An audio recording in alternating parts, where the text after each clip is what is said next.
Hello everyone, welcome to my shop. In this video I'm going to be doing lower control arm bushings in my 2016 Mark 7 Golf R. I'm going to be using the Super Pro bushings, but the bushings should be the same regardless of what brand. And this process should work on any MQB platform vehicle, so that's a lot of Volkswagens and a lot of Audis. So I'm going to go ahead and get the vehicle up in the air, get the wheels off, and we'll go ahead and get started. Got the vehicle in the air and the right front tire removed. Just kind of quick show you what we're going to work with. We are going to be removing the lower control arm. We've got a bolt there, a nut and bolt here, as well as 3 nuts here for the lower ball joint.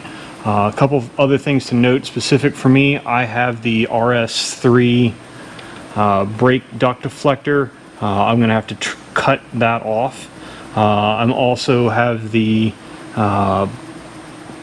all-track skid plate. I'm going to have to remove that to gain access to some things. So I'm going to go ahead and get those pieces off and we'll come right back. I've taken the skid plate off, I've taken my deflector off. The next thing that needs to come off is, if your vehicle is equipped, we have a ride height sensor here, and it comes down and connects to the lower control arm. There's a 10mm fastener underneath. I'm going to go ahead and remove the stud from the bottom and secure the arm and everything up out of the way to make sure that I don't risk damaging this level sensor. This is for your headlights and for your DCC suspension. So as I said, I'm going to go ahead and remove this and then we'll go to the next step. I've removed and secured the level sensor. So the next step is going to be to remove the lower ball joint. These are 16mm nuts. They are one-time use nuts. You do need to have replacement nuts available. The ECS kit that I bought includes new nuts for both sides, as well as new bolts and nuts for the inner side of the control arm. So I'm going to remove these 3 nuts, and then I'll be able to pull the lower control arm down and separate it from the ball joint. And then after that, it's going to be this 18mm bolt here, and then this 18mm bolt and nut up here. The nut's going to be a little bit hard to get to. Obviously I'm going to have to get a wrench to that, and then I'll use an impact on the bottom. But once I get all the fasteners out, we'll come back and work on kind of wiggling this arm out. The first step is going to be just to pull down and get the ball joint loose from the lower control arm here. Just to kind of watch out. Theoretically, your CV shaft and your tie rod should, plus your strut, should hold everything into place, but just kind of watch where everything goes. Plus you got your sway bar to help hold everything up. At this point, you're going to need a pry bar or something to start working the control arm out. So there it came out the front. This rear one might be a little bit more of a challenge, just because you've got some torque on it, or yeah, some load on it. You got to watch this piece of plastic here, but so arm came out pretty easy. So next up, we'll go over to the bench and work on starting to get these old bushings out and working on getting the new bushings in. So this is the arm in the orientation that it comes out. We've got, front inner, rear inner, ball joint is out here, top side is up. So we're going to be replacing this joint here with this 3-piece Super Pro joint. And in the back here, I'm going to be actually using one of their caster bushings. If you notice this bushing, sorry, I'm getting in the light here, this hole is not on center, whereas the factory one it is. This is going to increase the caster. It's actually going to be facing inward. This is going to increase my caster, which will help keep the car centered at high speeds for track use and things like that. Probably not necessary if you're not tracking the car or autocrossing the car, but it's one of these things that I'm looking to add some improvement with a camber mount as well. So the orientation of this is going to be critical. They do also offer this kit as a single caster, so there would be one of these offset bushings plus a center bushing, and they offer a 0 caster adjustment bushing set, which the hole is in the center for both left and right side. I have the full caster set, so both of mine are offset. So I'm going to get some pieces together and we're going to come over to the press and work on getting these old bushings out. So I'm going to start on the rear. I'm going to start on the rear bushing here. This is the top side of the control arm. I'm going to be pressing from the bottom side out towards the top side. You can tell, just kind of looking at the bushing, the fact that it's chamfered right here, that it was pushed in from the top towards the bottom, so the reverse is going to be true for pushing it out. I've got a steel cylinder from a Harbor Freight wheel bearing service kit that is larger than the bearing, so I've got something to press into to protect the arm itself. And then I've got a socket. This happens to be a 3/4 drive 1 13/16 socket. Looks like it's going to be a good fit for pushing through the bushing. Whenever you're going to be doing something like this, if you're using, especially if you're using a hydraulic press, be very careful, be very slow and deliberate with what you're doing. Especially with a hydraulic press, you've got no real feel for what you're doing, and if you've got this bushing off center, you can easily damage and crush things. Definitely wear safety glasses. Just be very, very careful. So I've run into a slight problem trying to press this out. This ring is really, really heavily pressed in there, and I accidentally deformed it because the 1 13/16 socket actually started to press through the inside. So now I've flared this and it doesn't want to come out. I've now pushed the rubber bushing out of the inside of it. What I'm going to do is I'm actually going to go take a saw. I'm actually going to put a couple of slits in this, being careful not to cut into the arm. And then I'm going to use a cold chisel and a hammer and bend these pieces in until I can pry this out. Unfortunately, that's part of what can happen when you're dealing with these bushings, especially one that has a metal ring like this. So I'm going to go ahead, get this slit in a couple places, and then work on hammering this piece out. So I made a couple cuts, as I mentioned. I used an air saw. You can use a sawzall, a hacksaw, whatever you've got handy. So you want to make sure that you don't actually cut in to the control arm itself, especially if you've got an Audi and you've got one of the aluminum control arms. So as I said, cut a couple sections out, used a cold chisel, punched it out. What I'm going to do now, I'm going to take a little bit of emery cloth. You could use some sandpaper or something like that. I'm just going to clean up the inside of this just a little bit. You can probably see the paint mark I've got on here. This is aligned approximately per the directions on with the bushings. As I said, I'm putting in caster bushing, so the orientation of the bushing is going to matter. So this is towards the center line of the car. Control arm is the front of the car. I've done the same thing on the bushing, so ideally when I press these two pieces together, these two lines are going to line up. In order to press this together, I've gone ahead and picked up a different press bushing that will support the back side, and then I've got a socket here that I'm going to use to, well, actually no, I've got a press disc here that I'm going to use to press down on the face of this. Once again, as I said, aligning the paint marks here before I press. You are going to want to be really careful, once again, especially if you're using a hydraulic press, to try and make sure that you get this pretty straight. This does not take a ton.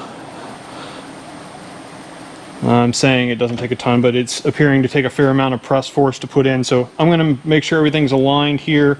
Make sure I've got the right size bushing here to press down on this so I don't push out the center, and go ahead and finish pressing this in. Then we'll come right back. So I've got this pressed in. You can see my line is pretty well aligned. I've pressed this flange as flush as I can to the top here without trying to deform anything. So I'm going to start now working on trying to press this bushing out. I'm getting ready to try and press this out. I'm using it's like a 1 13/16, same size socket I was trying before. That just gets around the rubber bushing. I'm going to support it in kind of an interesting way here in the cradle on my press. I'm just using another smaller socket in here that I'm just going to use to try and press the center out. I actually need to go to a slightly smaller.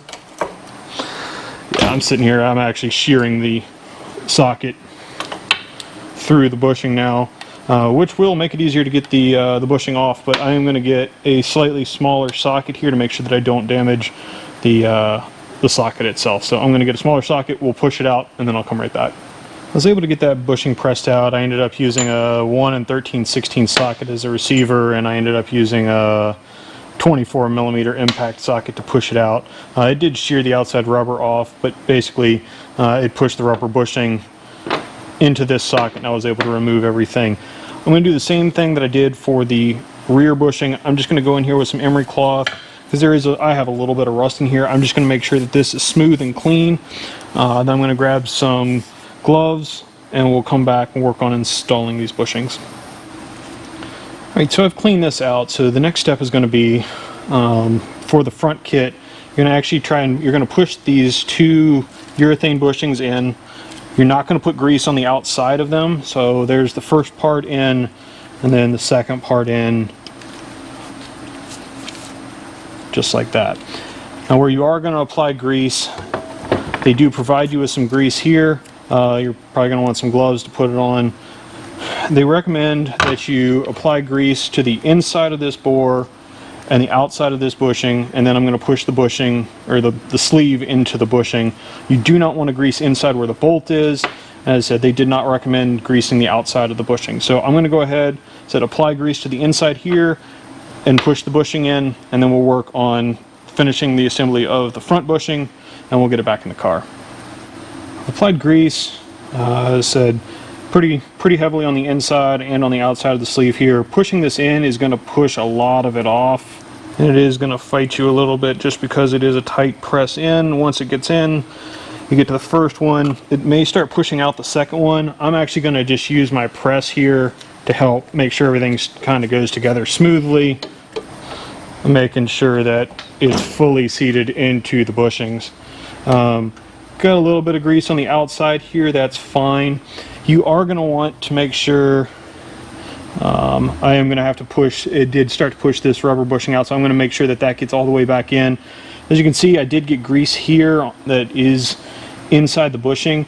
You are going to want to towel that out. You are not going to want grease on the bolts when you put them in, but I'm going to go ahead and finish cleaning this up, and we'll talk about the front bushing here in a second.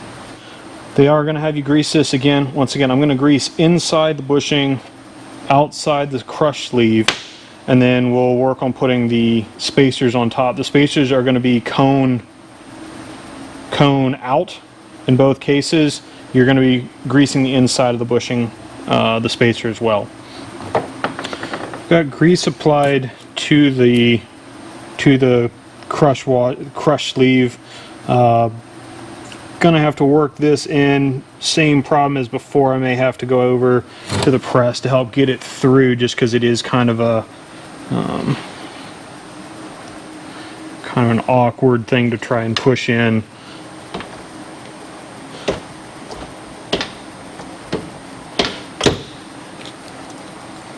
Once it's in, it'll be a lot easier to move and kind of set up.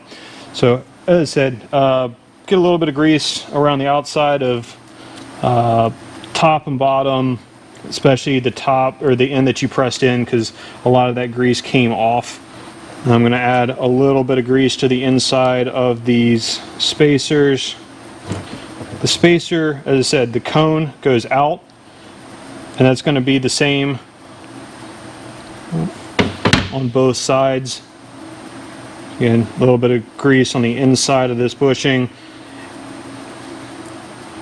and I'll put that spacer cone out on the bottom.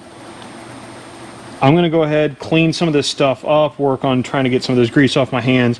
So I'm going to run a paper towel through this hole and through this hole where the bolts go. You do not want grease on your bolts. It'll affect the torque settings, and since these are stretch bolts that we're putting in here, you do risk breaking them. You do not want grease on them. So I'm once again going to clean this up. We'll work on getting it back in the car. Now ready to start trying to reinsert the control arm. This is going to be a bit of a challenge with all this other stuff in the way, but I'm going to start try and work this back one into place. So I have run into one problem trying to get the lower control arm back in place. Right here is part of the fender liner, and I just simply cannot get the control arm in because this won't let me straighten the arm out enough. So what I'm going to end up doing is removing the inner fender liner here. There are a handful of, I think they're T25 fasteners all around the inside of the fender liner here. I'm going to go ahead and remove those, as well as my rally armor mud flap here, so I can pull this inner fender liner out and have better access. I've got all the fasteners out. Be real careful as you remove this. I got a ton of debris up in here, so just kind of watch your eyes. Definitely watch your paint as you're bringing this out. Let's bring this out. I'm going to set it out of the way. This should give me a lot better access at this point to be able to take the control arm more straight in. So I'm going to see if that works, and then we'll come right back. All right. With that fender liner out of the way, I have been able to get the control arm to start to slide in. It is still a very tight fit, and I may need to, I actually have over pushed it here at this point. So I'm going to use a pry bar to start pulling it back towards me, hopefully, until I can get a bolt in. As you're doing this, obviously be very, very careful about where this arm is. You do need to watch your paint. You can't see it over here, but I'm very, very close to the body. So after using a screwdriver to kind of get in alignment, I know I can get the screwdriver through. Now I'm going to start trying to work the bolt through on this one, just so I protect the bushing. So I used a drill driver to get the bolt all the way threaded in. I'm just going to put a nut on top to make sure that the bolt can't fall out at this point. So now I'm actually going to rotate the control arm around and underneath and try and get it up into this other position. After a little bit of trial and error, a fair amount of cussing, liberal use of a hammer and a pipe to drive the control arm in, I do have all the bolts in place at this point. Nothing's tight. The best I can say is this is a very challenging job. Once I got the back in, I put a screwdriver or a pin in to hold this back part. Trying to rotate the arm and get the front in, because this bushing is a squeeze in, was very, very difficult. As I said, I ended up with the control arm down lower. I was using this pipe to drive on the end of the control arm with a dead blow hammer to drive the control arm into place until I could get a bolt in. As I said, at this point both bolts are tight, or not tight, they're in. 3 nuts need to go on the bottom of the ball joint here and get snugged up. I'm going to get a few things ready to go, and then we'll talk about tightening everything up. So the manual wants you to actually tighten this front control arm bolt plus the 3 ball joint bolts with weight on the vehicle. I'm not quite to the point to do that because I still need to do the other side, but the back bolt you can tighten now. So just for a quick reference, the torque specs are, for the back bolt is you're tightening the bolt holding the nut. It is 70 newton meters or 52 foot-pounds plus 180 degrees. Once you have weight on it, it's going to be, the front bolt is also 70 newton meters or 52 foot-pounds plus 180 degrees. The 3 lower ball joint nuts are 45 newton meters plus 45 degrees. But as I said, the 3 ball joint nuts and the front nut or bolt are supposed to be tightened with weight on the vehicle. So I'm going to go ahead and tighten this back one to the specified 70 newton meters plus 180 degrees, do the other side, and then when I set weight on the vehicle, I'll worry about getting these other bolts tight. Now tighten the back bolt to the torque plus angle. I also reread the directions, and because I'm not using a bonded rubber bushing, I was able to go ahead and tighten this front bolt as well. So I have torqued that to the 70 newton meters or 52 foot-pounds plus 180 degrees. I am still waiting on the 3 ball joint nuts until I do put weight on the vehicle. At this point, I have gone ahead and reinstalled the liner. The last part of the install, I need to reconnect the level sensor. There are 2 holes underneath. One is for the stud, and the other, if I rotate the bracket around, you'll actually see a tang come in. So that will hold it into place, make sure nothing is bound up. At this point, I'm just going to retighten this 10mm nut on, making sure that it is engaged in there, and then we should be about done. So earlier I mentioned that these 3 nuts should be tightened with load on the suspension. That is according to the factory service manual. I have no idea why these specific bolts need to be tightened with weight on the suspension. The rubber bushings, I understand. Unfortunately, I've already tried, and I cannot get a wrench onto these with my 18-inch wheels. I don't have the clearance, so I am going to go ahead and tighten these without weight on the suspension, right, wrong, or indifferent. Torque spec is 40 Newton meters plus 45, so I'm going to go ahead and torque all these to 40, and then I'm going to come back, paint mark them all, and torque them to 45. The vehicle's back on the ground, wheels are back on it, everything's tightened up. At this point, you do need to go get the vehicle aligned because you remove those lower control arms, and in my case, because I put the caster bushings in, I've thrown out all my suspension alignment settings. The vehicle does need to go and get in alignment as soon as possible, but otherwise you risk tearing up your tires. Another thing to note, if your vehicle has level sensors for the headlights or DCC suspension, from removing the mount and adjusting everything, and because you've put new bushings in there, you should really do a recalibration on your level sensors. I'm going to do that in a separate video. That way for people who don't have it, you don't have to watch the rest of this video. But that's it. It is a fairly involved process. It doesn't really require a lot of special tools, but it's just difficult to work with. Getting that arm back in is a big challenge. So thanks for watching. If you like the video, please like and subscribe to my channel. If you have any questions, leave them in the comments below.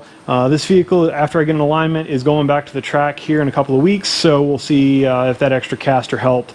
And once again, thanks for tuning in. We'll see you next time.